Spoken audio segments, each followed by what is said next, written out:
And then I feel really alone with everything. Because I have no model the son of an alcoholic. Successful relationships and have him Thanks for letting me be here for you. Did you get hurt, Teale?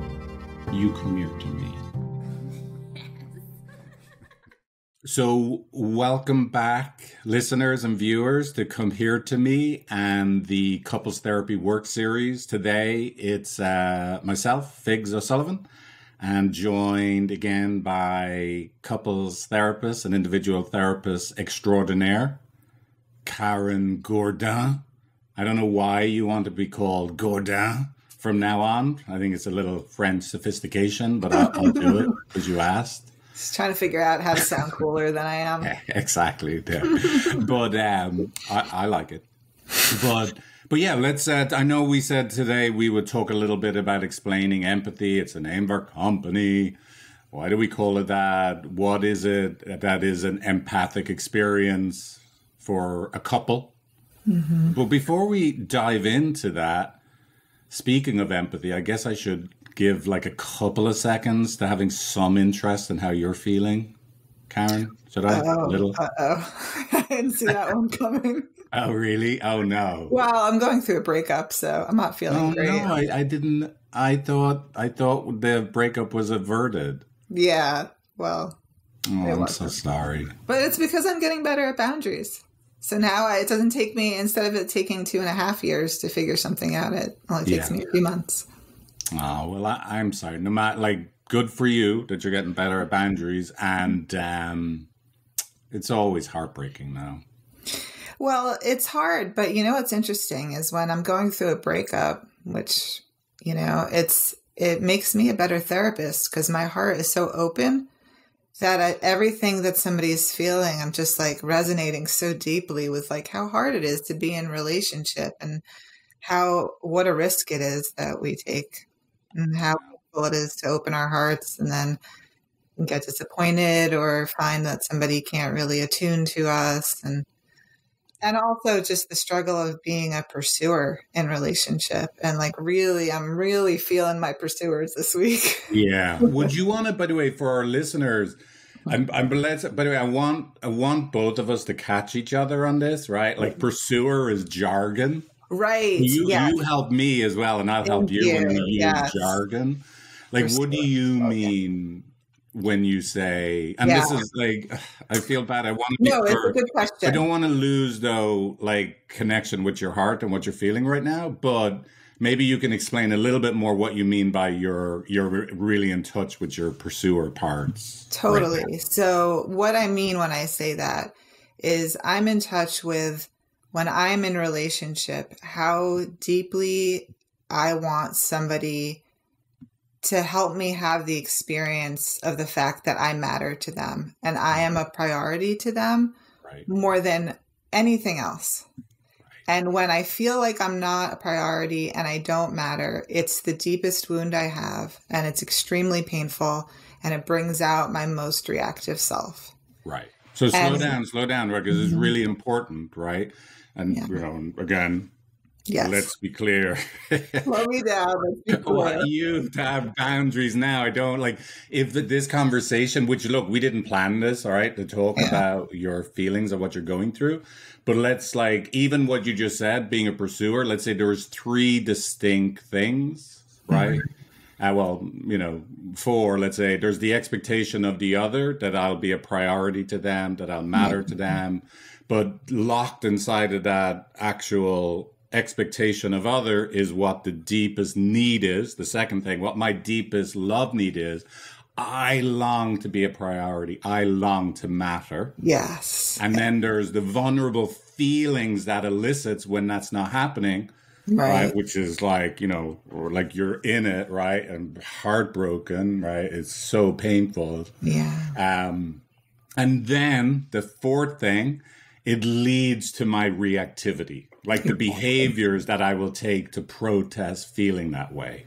Right. So when I feel the sadness, the grief, the fear that I don't matter, what I do is I bring out that protector self of mine. Exactly. And that person blames, and they criticize. They say, here's what you're not doing to meet my needs. Right. Here's what I need. Here's how you're letting me down. Here's how you're failing. Right. Yeah. And that's how you say, that's how you protect yourself. But it's also it's a protest again. Like it's so devastating to not feel loved, to not matter, to not be a priority, that you have to do something to not feel that way.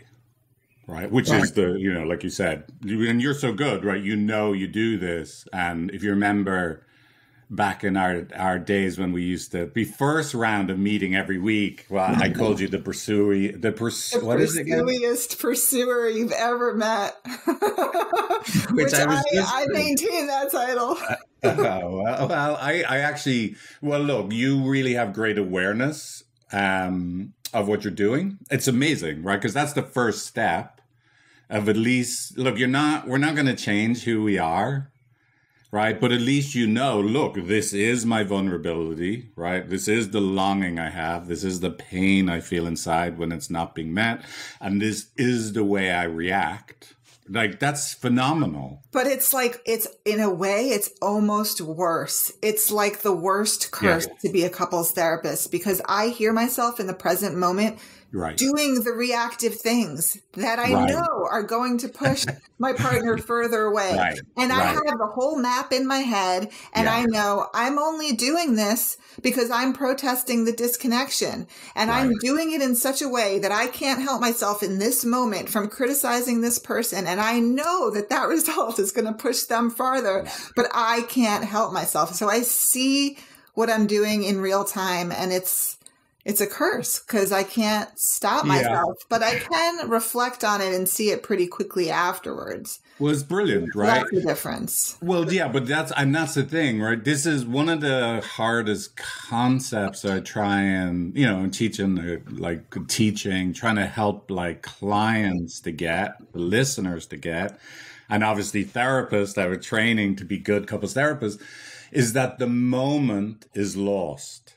Right. There is, and this is why, the way I used to describe it, which of course the neurobiology is more complicated than this, but the way we used to understand it is your neocortex is 6 seconds behind your amygdala if you get really activated into being, scared, right? Which attachment, not being loved, is a really scary feeling, right? And so you have at least 6 seconds that you're not going to be able to stop your reactivity. Yeah.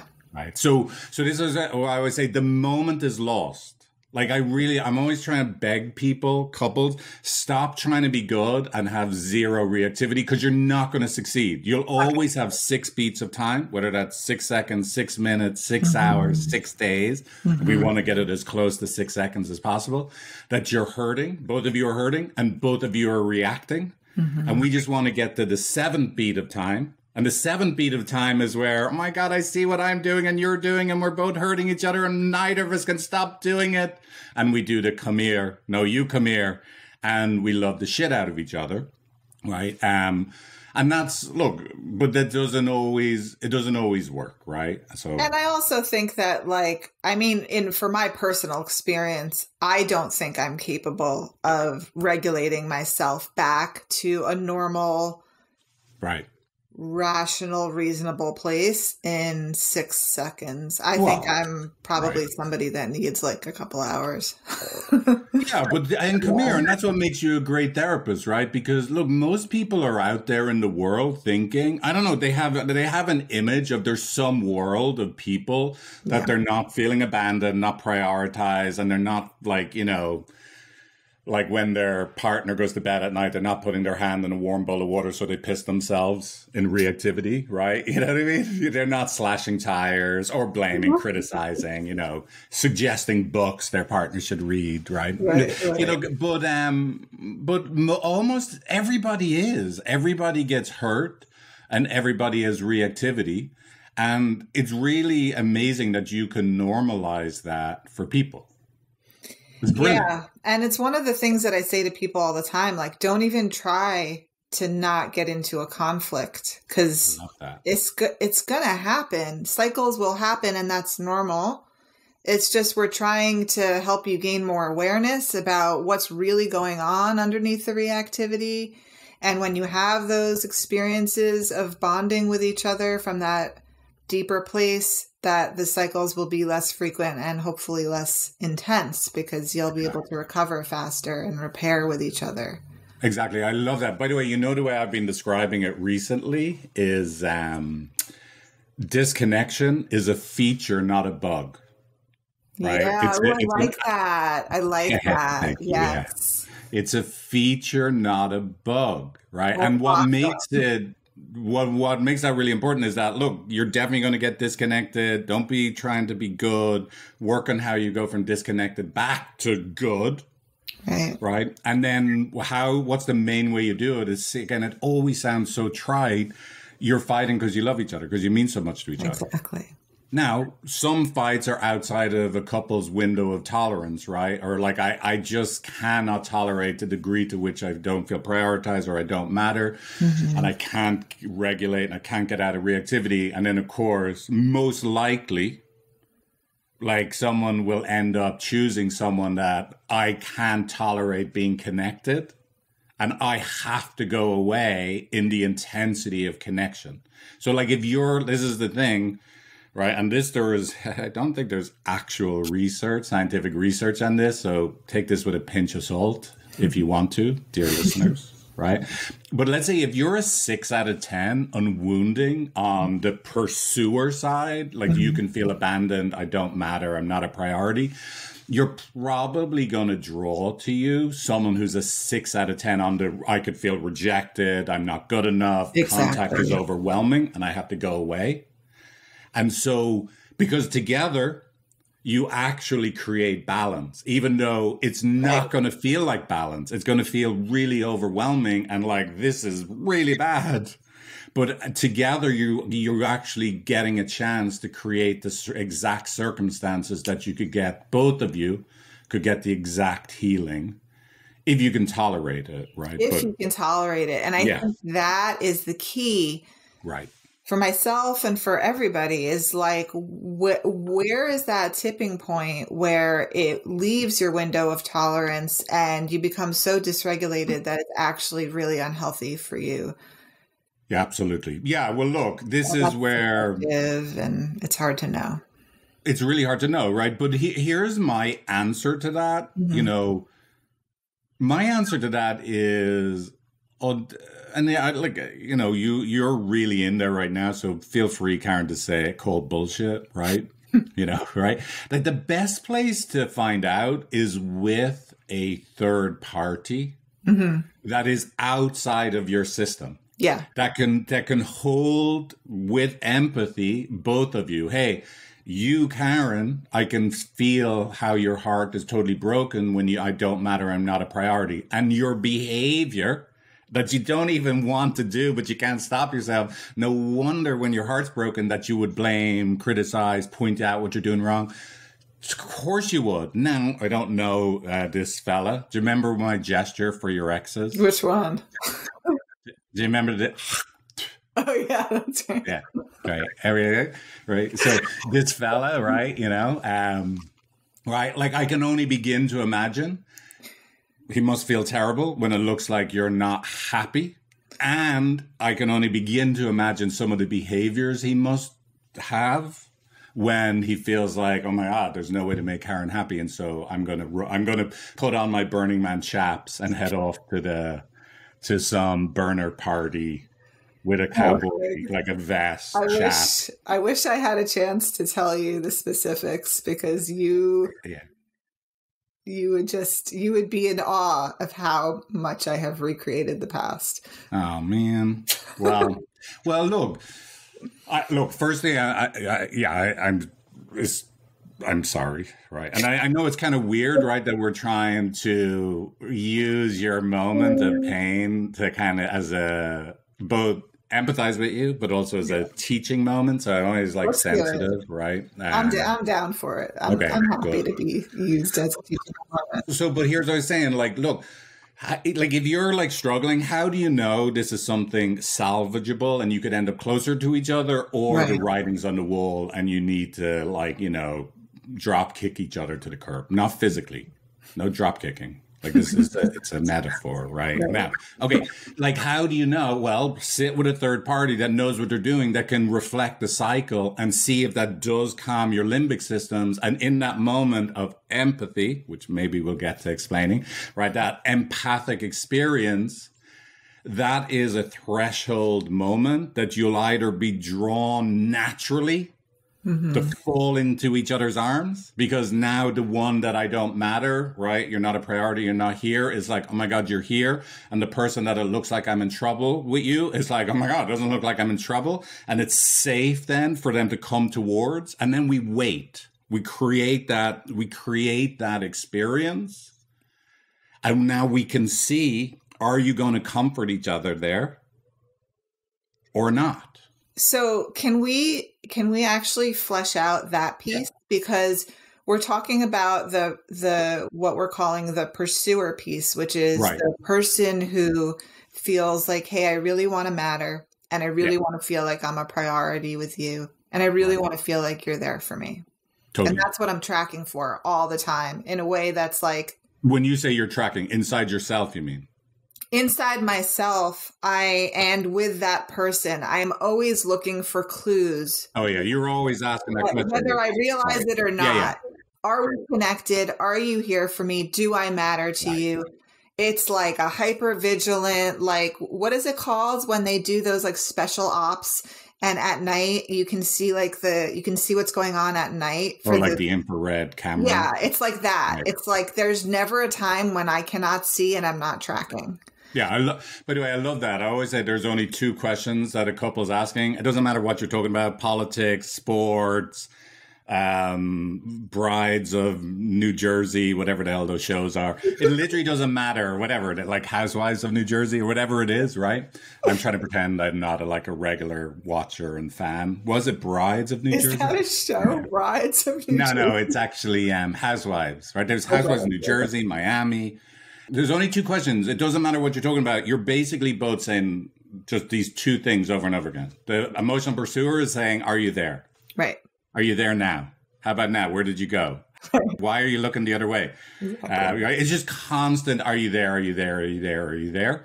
Right. And the other person is asking, am I acceptable now? Am I enough now? Am I not in trouble now? Exactly. And so this is you remember in Silicon Valley, I can't remember your man's name, the really funny Asian startup founder. And he created an app that was hot dog. It could tell if something was a hot dog or not a hot dog. That was all it could do. Like if it was a hot dog, it could tell you it was a hot dog. If it wasn't a hot dog, it could just say, that's not a hot dog. Right. I want to build an app that it just does a translation for people.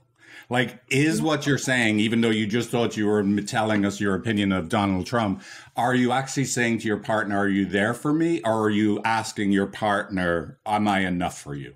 Exactly. Because it basically comes down to, that's all you're ever communicating to each other. Those are the only two questions ever, no matter what the content is. It's just like drag and drop content. It's like your iPhone, you can put a different cover on it and it can seem like it's a different phone, and it's always the same freaking phone. I love that. I really like your drag and drop. I hope you don't mind. I've actually used that this week since you said it. I use it all the time, and I steal your stuff all the time. I am that's your job. I am a brazen Please steal it. Of everything you've ever said to me. Yeah, but this is really important, right? It's really important because this is like people come in, they go, hey, listen, we got to work out who does the dishes. And then, so it's going to be very confusing for them when we say, look, I know you think the top question to answer right now is who's going to do the dishes tonight. But actually, we have to see inside the issue of who washes the dishes. One of you is asking, are you there for me? And the other is asking, am I enough for you? And there's variations of those questions, right? But they're the two primary questions. Now, so sit with someone that can help you see what the deeper underlying thing is, bring it to this threshold of empathic experience, and then you'll either from that place choose to comfort each other and be connected to each other and learn to do it over and over again, or you do a two-way fist bump with each other and you say goodbye.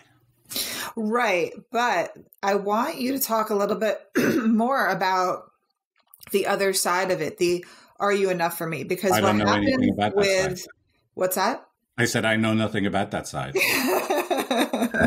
See, that's the beauty of this, is because I am so the do I matter, and you are so the am I enough. Yeah, but listen, I'm totally bonkers. I'm totally mental.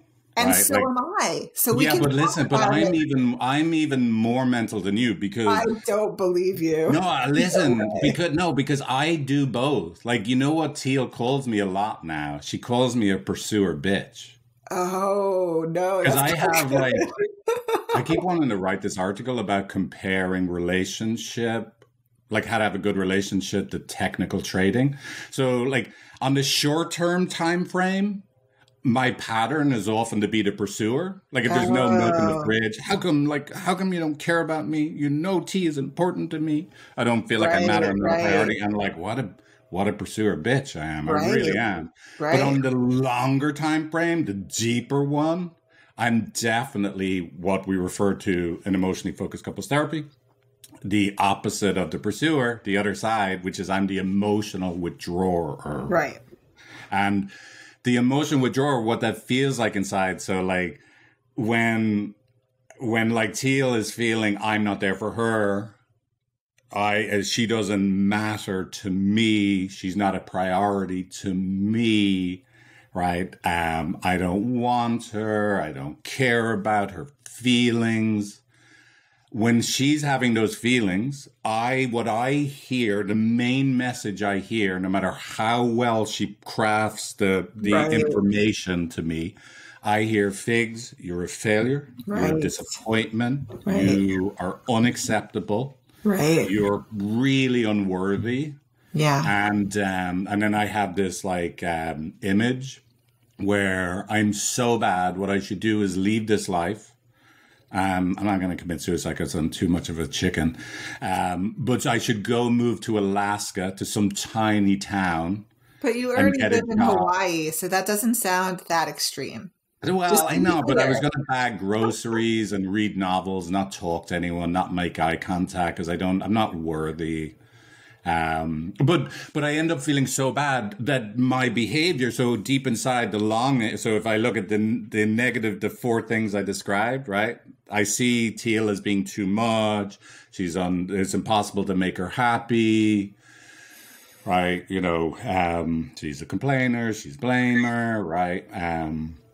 She doesn't make any sense, right? There's the negative view of her, but I'm not feeling like I'm acceptable. I'm longing to be enough. And when that's not there, I feel ashamed. I feel powerless. I feel bad about myself, hopeless. I feel so defeated. My whole body feels heavy. And then what do? Whereas the pursuer is more likely to move towards, I'm now going to shut down or defend myself. In the early rounds, I might defend myself, but Right. eventually I'm just going to shut down under the weight of how bad I am. And I'm going to turn away and be unavailable for 6 beats of time, whether that's 6 minutes, 6 hours, 6 seconds, 6 minutes, 6 days. hours, 6 days, right? Yeah. Where I'm just so depressed. And this is the crazy thing. Right. So just like you, Karen, where like I'm actually longing to be close to you, but as the emotional pursuer, but you look like I'm just so disappointed in you. I'm devastated inside because being enough for Teale, my wife, right, means so much to me. Like, but on the outside, I look like I don't care because I am gone. I'm emotionally just out, right? Just totally gone inwards. And I'm so it confirms for her, the outward presentation confirms for her, I don't matter. I'm not a priority. I'm now even more devastated and sad and alone. And so it makes sense she will do more of, let me now put a note under the door of how shit you are. Right. Right. Not that that's what her intention is, to try and connect. Yeah. And so, yeah, I don't know. How is that for explaining a little bit the withdrawal? Totally. And yes, it's a really good explanation. And what I'm aware of right now, because of this moment I'm in, the pain that I'm feeling, is how stuck people get because the pursuer, the one who just wants to protest, like, hey, I just want to matter to you. When they criticize, to try to get their protest heard. Hey, where are you? Can you come closer? Can you tell me that I matter? The withdrawer, the person on the receiving end of it, they're feeling like it's really painful when I feel like I'm being disapproved of. Right. And when I feel like I'm being disapproved of, then I'm going to defend myself, probably in a way that's going to hurt you, because I'm going to tell you that you're too much and that you can never be pleased. Like you were just saying happens with you and Teale. Or I'm going to completely shut down and go away. And then what's the pursuer left with? But even more of a sense of I'm completely alone and I was right. I don't matter to you. And then they're left with this question, which I hear so much from my couples, from pursuers, is how am I supposed to tell this person how I feel? Because when I say it, they feel so shut down. They feel so criticized. They feel like they're not enough. And so they can't hear it and they go away. Correct. And that's the moment. That's brilliant description, right, of the way a couple gets stuck. And all couples on some degree get stuck that way. Right. This is the thing. Remember, there isn't some island of people living that don't get stuck this way that you didn't get invited to, right? Everybody that loves each other gets stuck this way, right? There might be slight variation, but everybody gets stuck this way, right? So it's normal. And let me remind you of, this is one of the places where I have, stolen from you one of your brilliant metaphors that you gave me a few years ago, which was, you could totally hop off this train and jump off another one. And that train at first is going to be like, oh, so this is like an amazing train. Like the upholstery is better. The design is better. It runs smoother. The view is nicer. This is like such a better train. It's amazing. And at some point you're going to hit a bump and you're going to be like, oh shit, it's the same damn train. Exactly. You can't escape. You're going to co-create this dynamic with, like, you have an opportunity with the present person. Sorry. To have an all needs met moment, right? And if it doesn't work out this one, you're going to arrive at the same opportunity in your next relationship, right? Now, here, there's a couple of things. Let me say a couple of things, right? It's really great to realize how many different little parts there are to this. Yeah.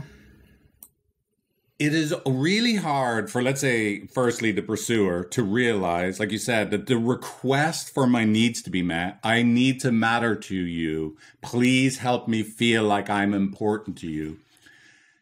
It's not a bad thing to say in and of itself. You write it down. It's not a bad thing to say. But here's the reality of the impact, right? Your emotionally sensitive partner, even though you don't think they are, they're very sensitive to being good enough. Right. And your request, what all they hear is, in that request, it translates to, I in the past, currently, and will in the future fail to meet your needs. Exactly. And they're devastated. Exactly. So, and then let's do it the other way around. So look, you can, and this I always say to people, right? Like, you can go, but hey, I should be able to ask for my needs to be met. And I'm like, listen, don't be angry, right, that the sun sets in the west. Like, it freaking sets in the west. Like, what are you going to do? Fight nature or just accept it? Like, it is what it is, right? When you make a request for your needs to be met while you're actually hurting and you're not de-escalated, you're basically, how it's going to land is your partner's going to feel like you're telling them they're a disappointment and they're going to fail forever. And it's really overwhelming for them. No wonder they defend themselves, so they shut down. Right. Now, when a person, like doing most of what you are, is hurting and they defend themselves or they shut down, it may make logical sense if someone said, why did you only make 1 cup of coffee? And I say, hey, listen, I was trying to help you sleep in. Totally logical thing to say, but how does that sentence actually land on the emotional pursuer? It's like you told them you have no right to feel your feelings, and now that you did share your feelings, I'm going to double down on informing you they don't matter. Exactly. Right. Exactly. And so no wonder, right, that the emotional pursuer they would have gotten even more confirmation. I don't matter. I'm not a priority. And simultaneously, no wonder it's so hard for the pursuer to believe that the withdrawer is also in pain, that they actually could feel like they're not good enough, and that hurts them because they're so used to the defensive posture or the withdrawal that it doesn't even occur to them that their partner is also in pain. And that, and let's be honest, a lot of withdrawers, it doesn't even occur to themselves they're in pain. Yeah. Right. So that's the thing. And that's probably one of the most magical things about, emotionally focused couples therapy. When we do actually true validating the withdrawer, it makes sense how you would defend yourself. Of course, you would shut down, but that must be hard that they're disappointed in you. Like all of a sudden, by not by like pressing too hard, just by joining them, and we discover organically that they're actually hurting, and then get to share that hurt with the pursuer, right? Like it's like, what? It's not that you just ignore me because you don't give a shit. You ignore me because you're devastated inside when you're a disappointment to me. Yeah. Right. That's a huge change in understanding what's happening. Yeah. It's like, it's a revelation. It's like completely earth shattering. Yeah. But come here. I just want to make sure we mention then, so here's the empathic experience. When we talk about empathy, right? A lot of times, we're going to tie all this together, right? So there's this key transformational experience that we call de-escalation, right? In emotionally focused couples therapy. And what that means is we've gotten to a place, right, that we can see, we have two separate people, like we talked about last session, and you're two parts of a system, but you only see the system you're co-creating from your subjective experience. And the therapist is able to show you, hey, listen, I see the whole system and I feel so sad for the whole system, and each of the parts makes sense. You accept, validate the vulnerable feelings and the reactive behaviors of both people. Would you look at this tragedy you're co-creating together? Mm-hmm. Ouch, for both of you. Those words, it's not just to elicit, there's three entities. There's each of the two people in the relationship, and then there's the system. Right. And the key empathic experience we're trying to create is that both people feel empathy for us. Right. Not just empathy for myself or not just empathy for the other person, but we feel empathy for us. Right. And then there's last, what is that? What is that empathy? Is that we are feeling together the pain we're in. Right. That empathic experience in and of itself is actually a neutral place. Mm-hmm. Right? Just like shame is a neutral place. Shame is the shadow side of empathy, right? Shame is actually a neutral place where I feel so bad about myself, right? Like something bad has happened that has interrupted how I can interact with the world. But there's this place that it's neutral before bad stories come in about what that means about me.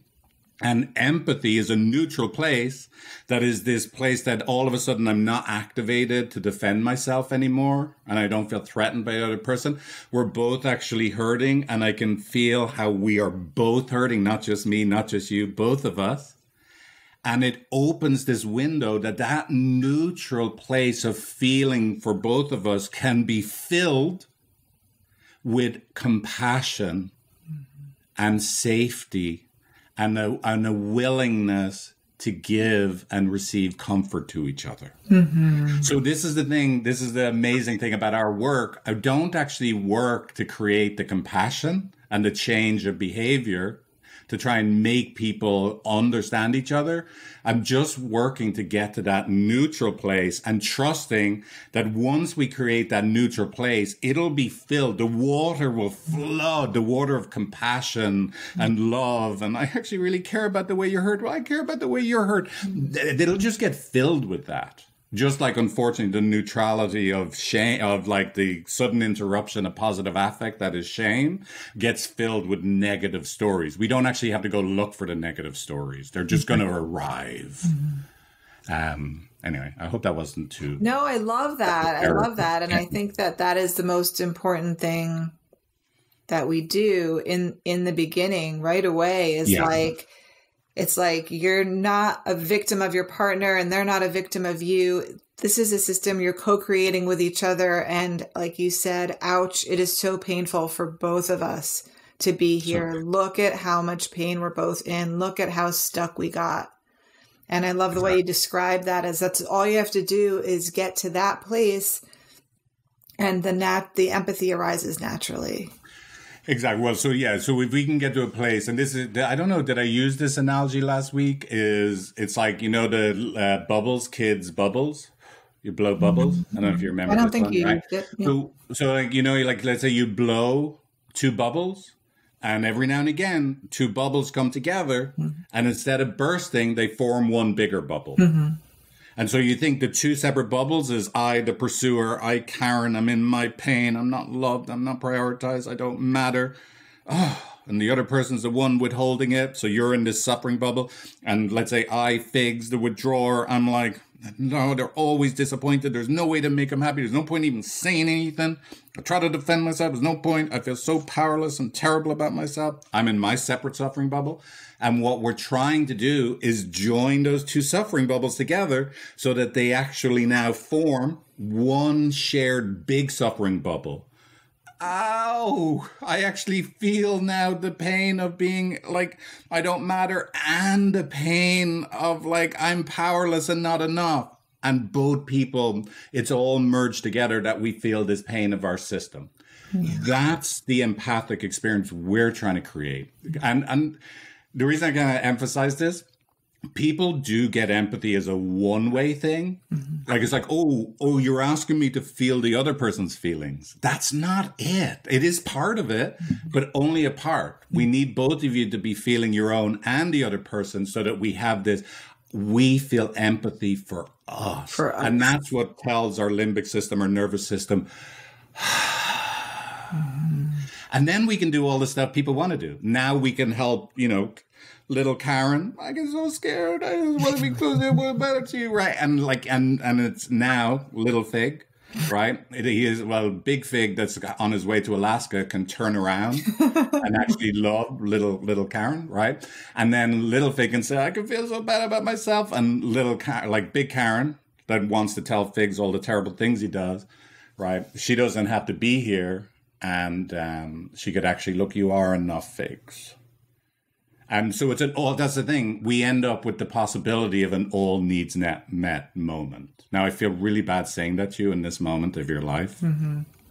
Well, no, it's okay, because I understand that it's a teachable moment, and I totally get what you're saying. And I'm just trying to inhibit my own personal protest response, which I would say to you if we were in an individual session.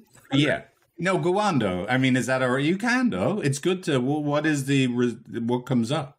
Well, what comes up is, I think what comes up for a lot of people, which is you can get people to that moment of that limbic rest and that connection. But the next place their mind is going to go, and it's why people can't stay there, is, but how do you solve this unresolvable problem between us that is causing us so much pain?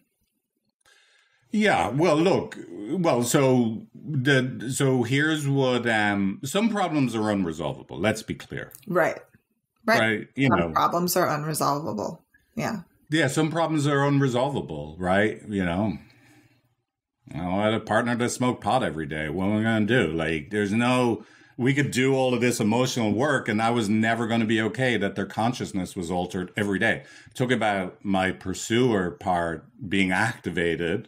Wasn't even my normal side of I just dude, you are gone, right? And so and that's a great example. That's a really good example. Let's use that one. Yeah. Yeah. But I still think it's valuable to get to that place where, look, she was totally unacceptable. How awful, right? This is the way she wanted to live her life. She's totally unacceptable to me. I'm telling her day after day after day, you're not enough. You being you is not enough.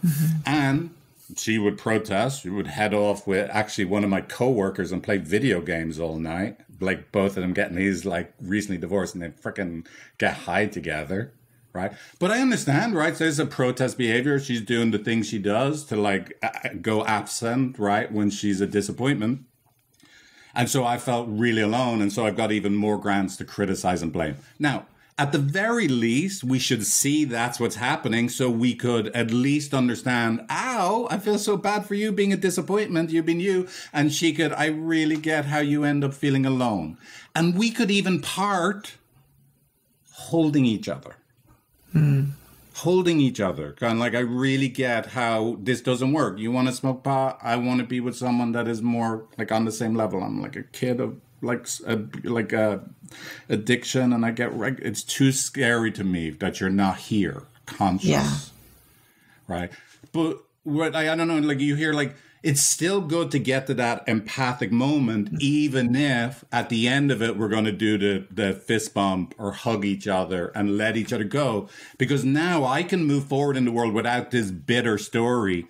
Fucking pot smoker, and she can move forward. Oh my God, my last partner. Meh, meh, meh, meh, Right. meh. And to be clear, you can get there on your own, even if you're not doing that in couples therapy. Oh, exactly. With this Yeah. understanding. So you can actually Exactly. create that corrective experience for yourself by knowing, okay, this person wasn't trying to hurt me and they're not bad. They're just making choices for their life that they just don't work for me. And I can't regulate my nervous system with being with somebody who's making that choice. And so It's sad. It's sad and you have to grieve it, but it doesn't mean they're bad. And look, I think it's actually very important people do this. The worst outcome for someone, in my opinion, right, is let's say an emotional pursuer ends a relationship and now they get to go to yoga class and they meet their friends and they go, yep, another fucker,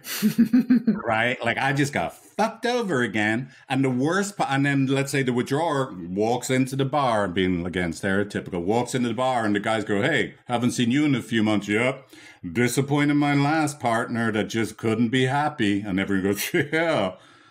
Right? Like, that's the worst case scenario for both of those. Yeah, both of those people. Let's say there's those two stories, and then there's the story I just crafted. Wait, hey, listen, it makes sense you were feeling abandoned, and it makes sense you weren't acceptable. Yeah.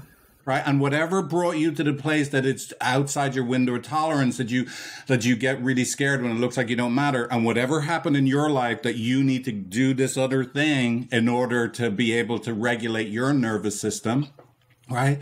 That's so painful that you were unacceptable and you were feeling abandoned. Ow.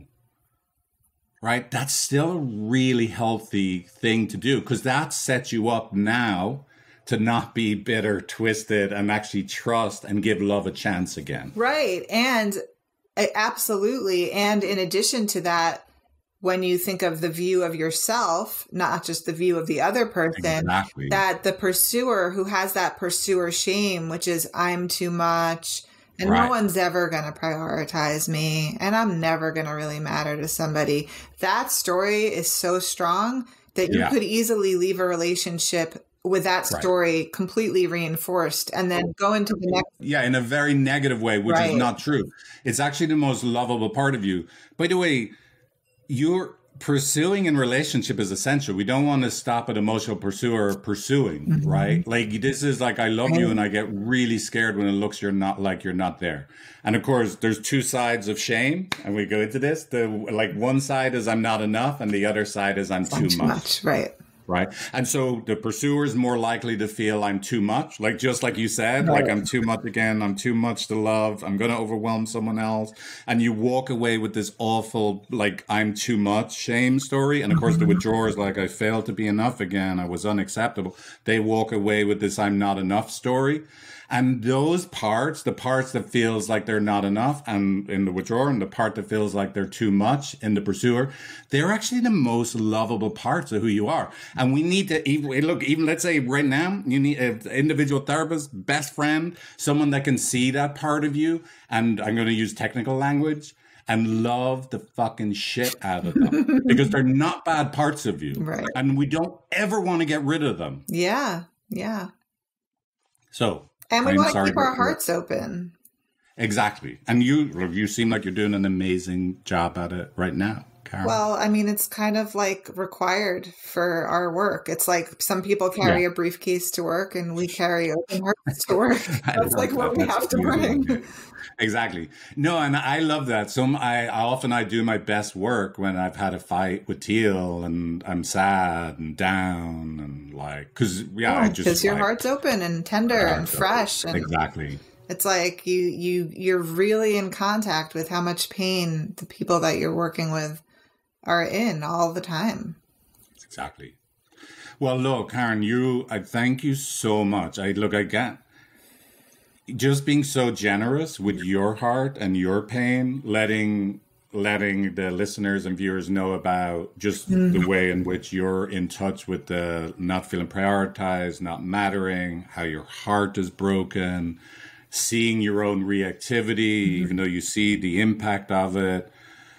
And even talking about all that while I know like you have the negative perspective of the other person, but look at how far you've come, right? That all this conversation, you've really been able to talk, and this is such an important thing that we'll talk more about, that you've been able to stay in describing experience of self, not story of other. Right. Like, so whatever reactivity you have, right? You are able, even though I know you have your 6 beats of time that you can't control it, but we're in beat 7 that you're able to describe your own experience and not just stay in the negative story of the other person, which is just, again, like, I mean, that's phenomenal, right? For a human being to be able to do that, be able to be in the way I'm hurting and not just, bag on the other person. Yeah. So I'm sorry you're hurting, but I think you're really being a wonderful, example and teacher right now in this moment where your heart's breaking. Thank you. Thank you for sharing. Is there anything else you feel is important to share right now? Like while you're in this place of such, sensitivity? I think, every now and then I will, like I have a couple I'm working with right now who is just briefly I've been working with them for a long time and they are splitting up. And I've been doing some individual sessions with her to support her and with him and with them together to help them in the process. And, I said to her in a recent individual session, I said, look, I do this all day long with people and I still cannot control my own reactivity. I still can't control the fact that I am a pursuer in my relationships and this is how I show up, and I can be intense and I can feel like too much and I can get my heart broken. And I think that really helps people to know. It helps people to know that, like you said earlier, like even the people who are doing this work professionally are not exempt from the pain of relationships, and they're not exempt from the wounding of how much we want to be loved and how much we want to feel loved and acceptable and like we matter to people. That's beautiful, Karen. And I think, it just helps people to know that they're not alone. Yeah. In fact, I say sometimes lightheartedly, but it's true. I only want to hire therapists at empathy. I only want to hire traumatized people. And of course, what I mean by trauma is just that, look, they are aware that their hearts hurt in love. It happened in the past. They can feel, you've got to be able to feel that pain now. Right, you have to not have it take over that, the session becomes about you. Right. But yeah, like it's an essential feature being a good couples therapist that your heart is broken in the past and you can access that heartbreak now and feel it with your clients. Right. Right. And so, again, I always want to be careful about not being, what do you call it? Patronizing, but I'm, very proud of you, Karen, even though like in this, like just, when we first talked, like, let's say like, we had lots of fun doing the naming your ex and going spitting on the ground. But you've just, again, it's just so clear. Your heart is so open and you're so wise and an amazing guide for couples. And really being an incredible example right now to how to hold yourself while your heart's breaking. Thank you. And, that couldn't have happened without the many, many, many, many, many hours that I've spent with you talking about my exes and about the problems with them, and you going, reframe to the system, and reframe to what's going on for you. And having that happen so many, many, many, many, many times that I started to get it. Yeah, and that's it does take repetition. Yeah. Well, thank you for the acknowledgement. And and again, I just cannot thank you enough for being so open with your internal process. So look, we better wrap it up. Yeah. I think I have a session. I have a session in 1 minute. Okay, yeah. So we got to go. We are still couples therapists, right?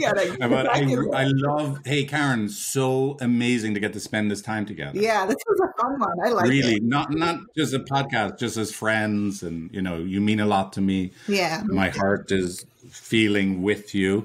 And I'm very grateful for you. Listeners, viewers, thank you for joining us. And we will be back. We'll be back. All right. Okay. Bye. Bye.